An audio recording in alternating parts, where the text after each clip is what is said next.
جیسے میں نے کہا کہ بہت عرصے سے یہ کیس جو تھا اس پہ بحث چل رہی تھی، کیونکہ اس سے پہلے ایک بینچ نے انفیکٹ سٹرائک ڈاؤن کر دیا تھا. انہوں نے کہا کہ نہیں ہو سکتا سویلینز کا ٹرائل ملٹری کورٹس میں. So this appeal that was being heard was even more important. But آپ کے لیے سر کتنا سرپرائزنگ رہا جو یہ فیصلہ آیا، اور آپ کے خیال میں صحیح فیصلہ ہے کورٹ کا؟ بسم اللہ الرحمن الرحیم. آپ کا شکریہ. ایک تو یہ ہے عارفہ کہ پاکستان کی سپریم کورٹ کے اندر میرا خیال ہے کہ اس کیس کی سب سے لانگسٹ ہیئرنگ جو ہے وہ سپریم کورٹ کے اندر آئی ہے. تقریباً 60 سے زیادہ ہیئرنگز جو ہیں اس کی آئی ہیں، اور اگر اس سے پہلے آپ شامل کر لیں جو جب آرٹیکل 184 کے نیچے اسے چیلنج کیا گیا تھا تو اس وقت بھی کئی ہیئرنگز آئیں. پھر اس کے بعد جب فیصلہ آیا 23 اکتوبر کے بعد جب سسپینشن پہ آیا پھر ہیئرنگز آئیں، اور پھر جو 7 ممبرز بینچ کا ایک 60 کے قریب جو ہے وہ ہیئرنگ ہے، اور 1 سال سے زیادہ جو کیس ہے وہ چلا ہے. تو یہ کوئی نہیں کہہ سکتا کہ پاکستان کی سپریم کورٹ نے کسی بھی پارٹی کو پراپر سنا نہیں گیا. ایک یہ. دوسرا یہ ہے کہ میں یہ سمجھتا ہوں کہ پاکستان کی جو سپریم کورٹ نے ایک فیصلہ کیا ہے وہ ایک کانسٹیٹیوشنل جورسپروڈنس، کانسٹیٹیوشنل اسپرٹ اور جو کانسٹیٹیوشنل لمٹس ہیں اس کے اندر ایک رہ کے فیصلہ کیا ہے. اور یہ فیصلے کی ایک وہ کنسسٹنسی ہے جو پاکستان کی سپریم کورٹ جو ہے 1975 سے لے کے 2017 کا تو سید زمان کا کیس تھا اس کو کنسسٹنٹلی فالو کر رہی ہے. اگر آپ نمبرز پہ جائیں تو تقریباً پاکستان کی سپریم کورٹ کے 40 سے زیادہ ایسے ججز اگر آپ ان ساروں کو کنسالیڈیٹ کر لیں کہ 75 میں بھی ججمنٹ آئی، 95 کے اندر شاہد عباسی کی ججمنٹ آئی، اس کے بعد 2007 میں مشتاق احمد کی آئی، ڈسٹرکٹ بار ایسوسیشنز کی آئی، سید زمان کی 2017 کی آئی، اور پھر اگر آپ انٹرنیشنل کورٹ آف جسٹس کے اندر لے جائیں اس سید زمان کی ججمنٹ کو تو سارے کے سارے 4 چیزوں کے اوپر متفق تھے. نمبر 1 یہ ہے کہ جو ملٹری لاز ہیں آپ کا اس کو آرٹیکل 268 کی بھی پروٹیکشن تھی چونکہ 67 کے اندر 2D1 اور 2D12 آئے. 1973 کے اندر کانسٹیٹیوشنل لمٹس آپ نے بنائی، آرٹیکل 131A کے اندر آپ اسے لے کے آئے. اس کے بعد یہ ہے کہ آپ نے دوسری جو اسے پروٹیکشنز دی اس پروسیس کے اندر جو تھا کہ فنڈامنٹل رائٹس کے اوپر آپ اس کو چیلنج نہیں کر سکتے، اور اس کے بعد ایک انٹرپریٹیشن کا معاملہ ہے. وقت کے ساتھ ساتھ 4 چیزیں جو ہیں وہ اور آگے گئیں. نمبر 1 اس کے اندر یہ گیا کہ جب آپ نے 75 کی ججمنٹ دی تو رائٹ آف اپیل نہیں تھا. سپریم کورٹ آف پاکستان نے کہا کہ آپ ریٹ جورسڈکشن کے اندر آ سکتے ہیں، ہماری جورسڈکشن بھی آ سکتی ہے. اس کے بعد 92 کے اندر جو ہے amendments I, right of appeal گیا. 3 چیزوں کے اوپر بنیادی طور پہ کیس چل رہا تھا. ایک تھا ڈیو پروسیس آف لا کے اوپر، رائٹ آف اپیل کے اوپر چل رہا تھا، آرٹیکل 10A کے اوپر چل رہا تھا، اور کانسٹیٹیوشن لمٹس پہ چل رہا تھا کہ آرٹیکل 175 کے نیچے جو ہے کیا یہ چیزیں چل سکتی ہیں یا نہیں ہیں. اب اپیل کے اندر جو اوریجنل ججمنٹ آئی تھی انہوں نے بنیادی طور پہ آرٹیکل 10A پہ بات کی تھی کہ ڈیو پروسیس آف لا یا فیئر ٹرائل نہیں ہے.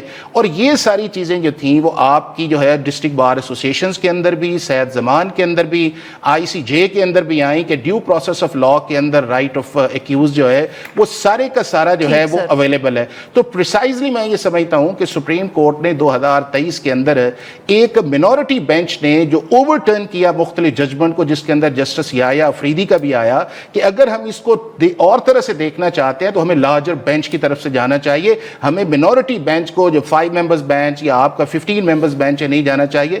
تو سپریم کورٹ آف پاکستان نے جو کیا ہے وہ ان اکارڈنس ود کانسٹیٹیوشن کی ہے جو آپ کا ایگزسٹنگ لا ہے. اور جو پہلا فیصلہ آیا تھا اس فیصلے کے اندر کانسٹیٹیوشنل ڈیویشن تھی، مس انٹرپریٹیشن بھی تھا، اور سسپینشن آف فنڈامنٹل رائٹس تھی جو اس کے اندر یہ کیس ہی نہیں تھا. بالکل. صلاح الدین صاحب، اب اتنی زیادہ حافظ صاحب نے پوائنٹس ایک ہی دفعے میں کہہ دیے کہ میں تو نوٹس بھی نہیں لے سکی. اب آپ ہی جواب دے دیں. اب میں تو انہوں نے اتنے زیادہ وہ جوڈیشل پریسیڈنٹ کا ذکر کیا اور اتنے زیادہ 4 پوائنٹس اور 3 پوائنٹس بنائے کہ I try to take notes but I forgot, so I am just leaving it up to you. Arifa, آپ نے پوچھا کہ آیا یہ فیصلہ جو تھا وہ سرپرائزنگ تھا.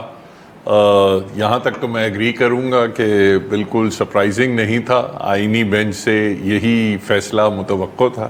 اتنا ہی سرپرائزنگ تھا جتنا بھارت کا حملہ، میں ایسے کہہ دیتی ہوں.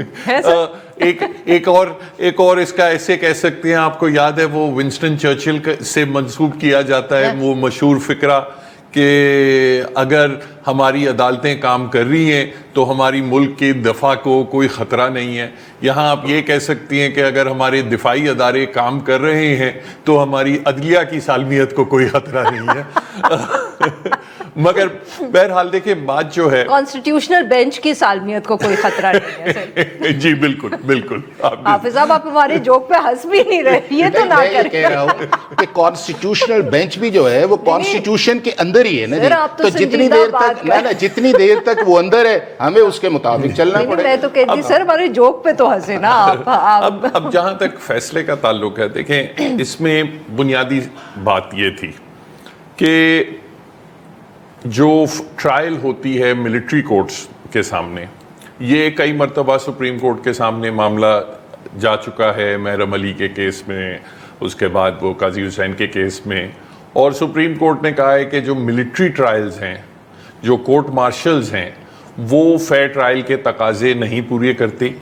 ایک آئین کا بنیادی ڈھانچے میں انڈیپینڈنس آف جوڈیشری شامل ہے, اور جو عدالتیں ایگزیکٹو سے انڈیپینڈنٹ نہیں ہوں گی وہ عدالتیں تصور ہی نہیں کی جا سکتی. ایک تو یہ بات ہے. اب اس فیصلے میں ججمنٹ کا جو پہلا پیج ہے, جو شارٹ آرڈر ہے, اس کا پہلا پیج ہے, اس میں وہ کہتے ہیں کہ یہ جو ملٹری ٹرائلز ہیں, کورٹ مارشلز ہیں, یہ تمام فیئر ٹرائل کے تقاضے پورے کرتی ہیں. اس کے بعد جو دوسرا پیج ہے اس میں وہ کہتے ہیں ہاں مگر اگر اپیل ہائی کورٹ کو دی جائے گی تو پھر وہ فیئر ٹرائل کی اور international covenant of political rights اور آئینی تقاضے جو ہیں پھر پورے ہوں گے. مجھے تو باقی باتیں چھوڑیں, مجھے تو یہ انٹرنل کانٹرڈکشن نہیں سمجھ آتی.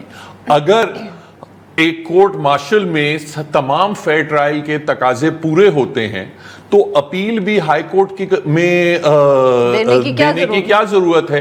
جو اپیل آرمی چیف کے پاس ہوگی وہ بھی آرمی چیف بھی اس میں پورے فیئر ٹرائل کے تقاضے پورے کر کے کنوکشن دیں گے.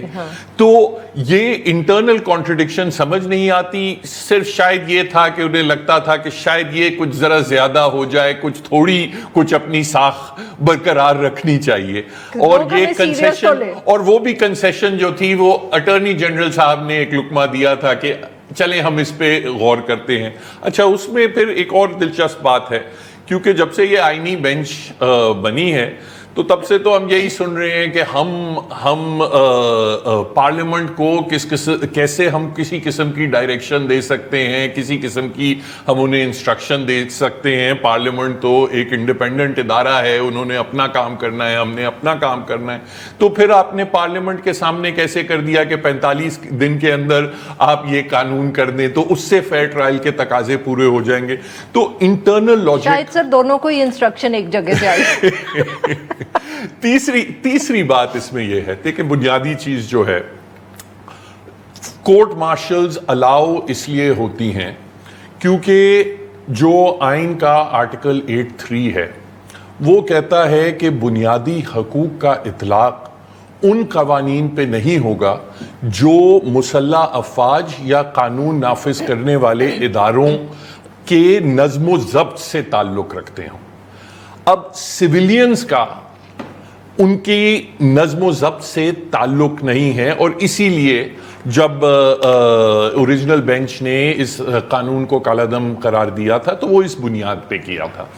اب اس ججمنٹ میں انہوں نے یہ راستہ تو کھول دیا ہے, نہیں اگر اس قانون میں سویلینز کو بھی لیا جائے تو پھر وہ بھی چل سکتا ہے اگر آپ آرمی ایکٹ میں کر دیں.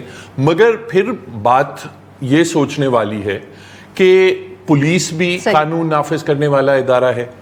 اگر پولیس کی نظم و ضبط پہ کوئی باہر والا کوئی آنچ ڈال دے, کوئی رشوت دے دے, ٹریفک پولیس والے کو رشوت دے دے تو اس سے بھی نظم و ضبط افیکٹ ہوتی ہے. تو کیا پولیس اپنا ٹرائیبیونل بنا کے باہر لوگوں کی ٹرائل کر سکتی ہے؟ ایسا نہیں ہو سکتا. اور یہ بڑا میں سمجھتا ہوں ہماری عدلیہ کے لیے اور ہمارے ملک میں آئینی جورسپروڈنس کے لیے یہ ایک سیاہ باب رہے گا.